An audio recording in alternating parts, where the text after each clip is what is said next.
कार्रवाई क्या है एसडीएम सर के ऊपर। एसडीएम सर को आवेदन दिया तो उसने जेल वारंट निकाला है, लेकिन जेल वारंट निकाले हैं सिर्फ कागज में, आज तक कार्रवाई नहीं हुआ है। कब से आपका ये जो संघर्ष चालू है? नहीं, ये तो लगभग 40 साल हो गया, जब तक मैं पैदा नहीं हुआ था तब से चल रहा है मेरे पिताजी क्या। मैं तो 40 साल से कर रहा हूँ दीदी। मैं उन लोग कब्जा में है, कभी भी ये 5 एकड़ जमीन और 1 जोड़ बैल खाने पीने के लिए व्यवस्था करके पूरा लिख के दे दिया, और देने के बावजूद ना दे दे मेरे को घर से निकाल दिया। तो मेरा ये बच्चा को बाहर में बो के मैं चला गया। जेल नहीं भेजेंगे तब तक ये रुकने का नाम नहीं है। हम चाहे कितना भी समाचार बना दें, हम समाचार एक व्यक्ति के लिए बनाते हैं और उस व्यक्ति का त्रुटि सुधार होता है, बंदोबस्त सुधार होता है, चाहे सीमांकन होता है, बाकी लाखों की संख्या में किसान चाहे सरगीगुड़ा है। और मैं ये बताना चाहूँगी कि ये ब्लॉक मैनपुर पड़ता है और गरियाबंद से कितना किलोमीटर है? गरियाबंद से लगभग 110 किलोमीटर है। 110 किलोमीटर है। ये समझ सकते हैं कि ये समाचार कवरेज करने के लिए हम 110 किलोमीटर यहाँ पे पहुँचे हैं। तो ये मैं बताना चाहूँगी कि देखिए कि किस प्रकार से किसान परेशान है और कैसे परेशान है और कितने ऐसे परेशानियों का सामना करना पड़ रहा है। लेकिन यहाँ पे अधिकारी बदलते हैं लेकिन कार्रवाई नहीं होती और यथावत है। तो ऐसा क्यों है? और मैं सबसे पहले मैं तो इनसे जानना चाहूँगी, अब पूरी आपको इनकी आप बीती बताऊँगी। आप बीती बताने के बाद में इनकी आप बीती सुनकर आप ही बताइएगा कि इस प्रकार से जो किसानों के साथ छला जाता है, किसानों के साथ किया जाता है, क्या ऐसे अधिकारियों को जेल नहीं भेजना चाहिए? क्यों ऐसा होता है कि आम व्यक्ति अगर करते हैं तो उस पर कड़ी कार्रवाई करते हुए जेल भेजते हैं? तो मैं ये बताना चाहूँगी तहसीलदार साहब के द्वारा जिस प्रकार से किया गया, और तहसीलदार साहब बता रहे हैं कि अभी रिटायर हो गए हैं। रिटायर होने से क्या होता है साहब, इनको भी जेल भेजना चाहिए। और जिस प्रकार से ये किया गया है और जैसे यानी कि किसानों के साथ में छला गया है, किसानों के साथ में नियम के विरुद्ध काम किया गया है, तो ऐसे तहसीलदार, आरआई, पटवारी सभी को जेल भेजना चाहिए। जब तक आप जेल नहीं भेजेंगे तब तक ये रुकने का नाम नहीं है। हम चाहे कितना भी समाचार बना दें, हम समाचार एक व्यक्ति के लिए बनाते हैं और उस व्यक्ति का त्रुटि सुधार होता है, बंदोबस्त सुधार होता है, चाहे सीमांकन होता है, बाकी लाखों की संख्या में किसान वैसे के वैसे यथावत है। क्यों ऐसा होता है कि किसानों की समस्या को कभी समाधान नहीं करते हैं।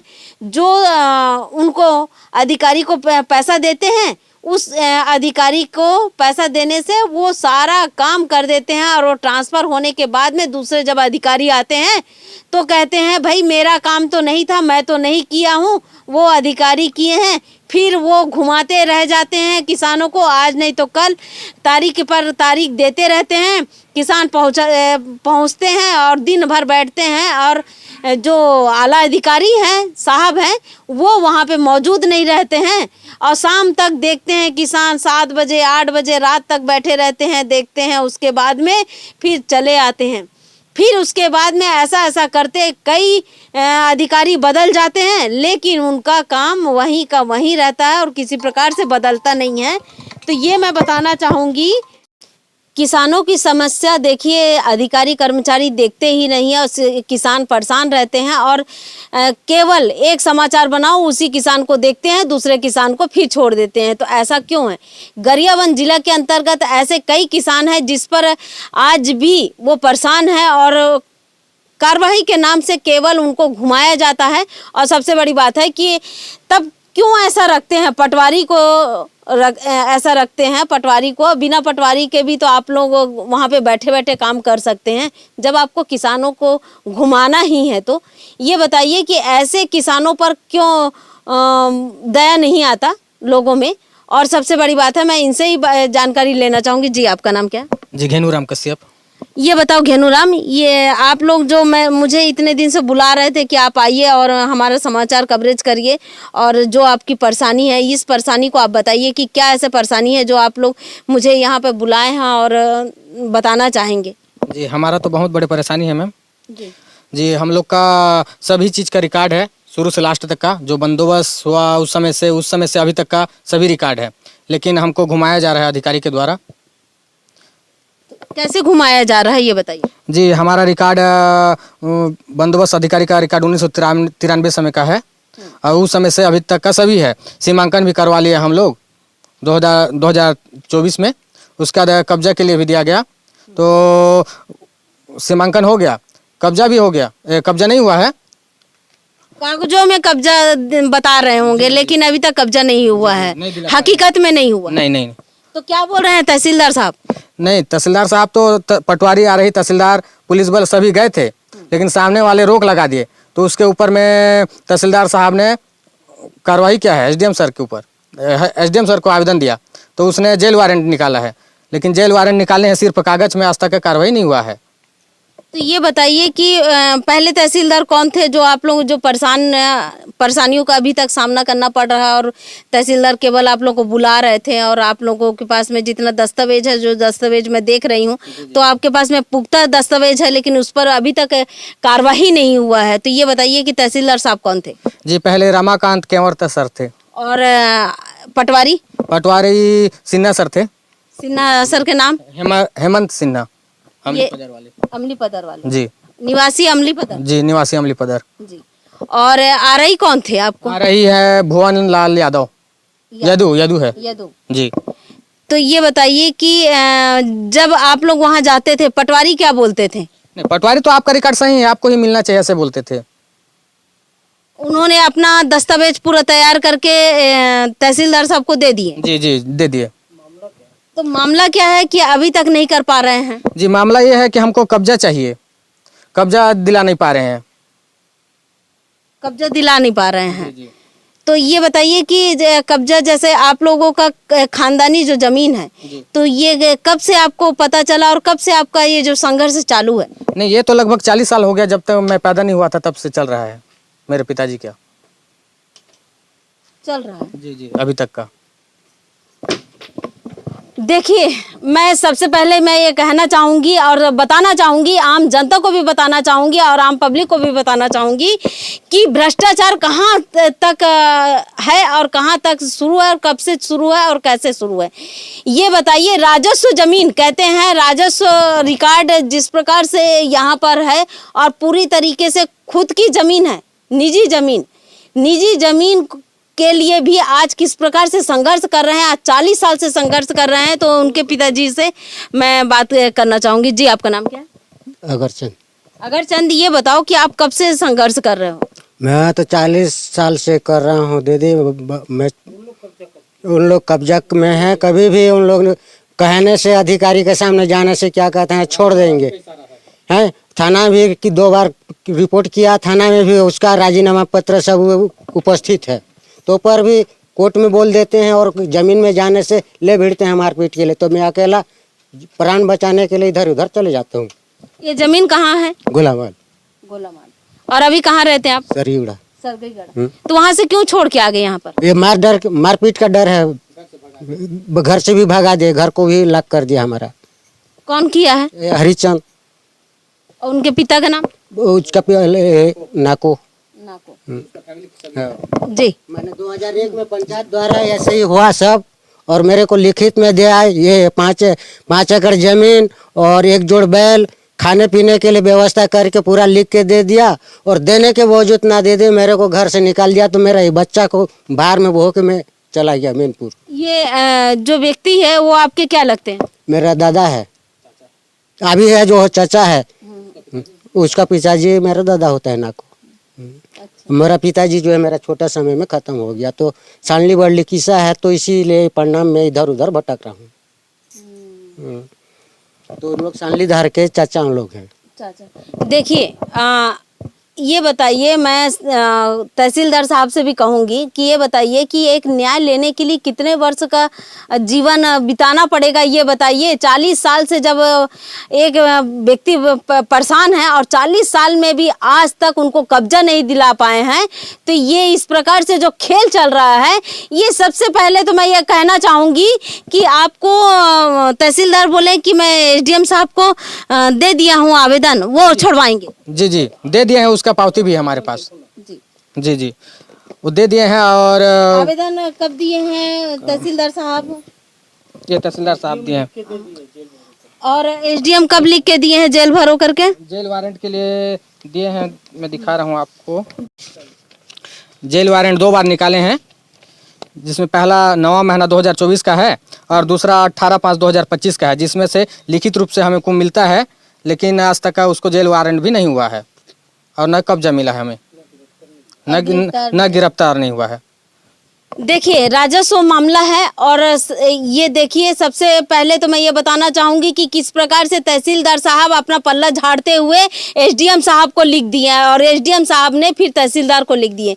तो मैं बताना चाहूंगी, आम जनता को भी बताना चाहूंगी कि तहसीलदार सक्षम है, वो जमीन के मामले में तहसीलदार सक्षम है, तहसीलदार सब कुछ कर सकते हैं। एसडीएम का यहाँ पे कोई इतना रोल नहीं होता है, एसडीएम साहब के द्वारा कब्जा नहीं दिलाया जाता है।